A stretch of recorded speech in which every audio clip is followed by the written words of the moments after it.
যুক্তরাজ্য ভিত্তিক শিক্ষা সাময়িকী টাইমস হায়ার এডুকেশন THE এর গ্লোবাল র্যাঙ্কিংয়ে টানা দ্বিতীয়বার স্থান পাওয়ার পর এবার টাইমস হায়ার এডুকেশনের বৈশ্বিক ইয়াং ইউনিভার্সিটি র্যাঙ্কিংয়ে বাংলাদেশের পাবলিক বিশ্ববিদ্যালয়গুলোর মধ্যে শীর্ষস্থানে উঠে এসেছে খুলনা বিশ্ববিদ্যালয়।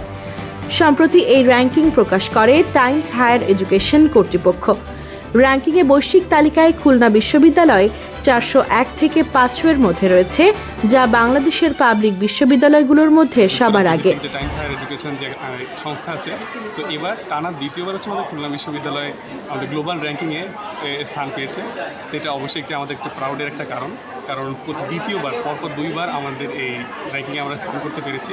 সো অবশ্যই আমাদের পুরা ক্রেডিটটা আমাদের শ্রদ্ধেয় VC sir doctor Mahmud Hossain তার উপর যায়।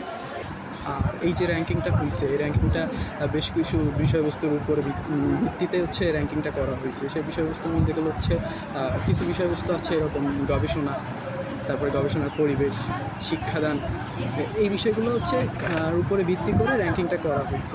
এবারের প্রকাশিত ইয়াং ইউনিভার্সিটি র্যাঙ্কিংয়ে বাংলাদেশ থেকে খুলনা বিশ্ববিদ্যালয় সহ 2টি পাবলিক ইউনিভার্সিটি এবং 2টি প্রাইভেট ইউনিভার্সিটি স্থান পেয়েছে।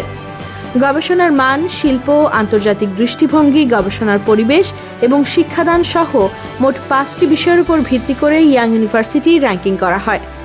এমন অর্জনের বিষয়ে অনুভূতি জানিয়ে খুলনা বিশ্ববিদ্যালয়ের কোষাধ্যক্ষ প্রফেসর অমিত রায় চৌধুরী বলেন, সম্পন্ন বিশ্ববিদ্যালয়ের যা যা বৈশিষ্ট্য থাকা উচিত আমার কাছে মনে হয় এখানে সেটাই বিরাজ করছে।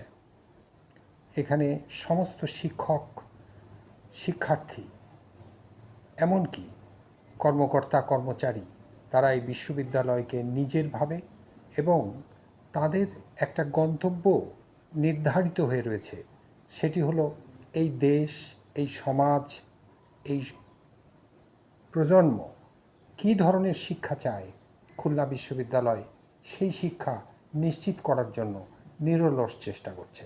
উল্লেখ্য, র্যাঙ্কিংয়ে বিশ্ববিদ্যালয়গুলোর শিক্ষাদান, গবেষণা, জ্ঞান স্থানান্তর ও আন্তর্জাতিক দৃষ্টিভঙ্গির 18টি সূচক মানদণ্ড হিসেবে গণনা করেছে প্রতিষ্ঠানটি। এছাড়াও বিশ্ববিদ্যালয়গুলোর মৌলিক লক্ষ্য, পাঠদান ও গবেষণার মতো গুরুত্বপূর্ণ বিষয়গুলোও বিবেচনা করছেন তারা। খুলনা বিশ্ববিদ্যালয় প্রতিনিধি ইব্রাহিম খলিলের তথ্যচিত্রে নিশাত আঞ্জুম, এডুকেশন টাইমস।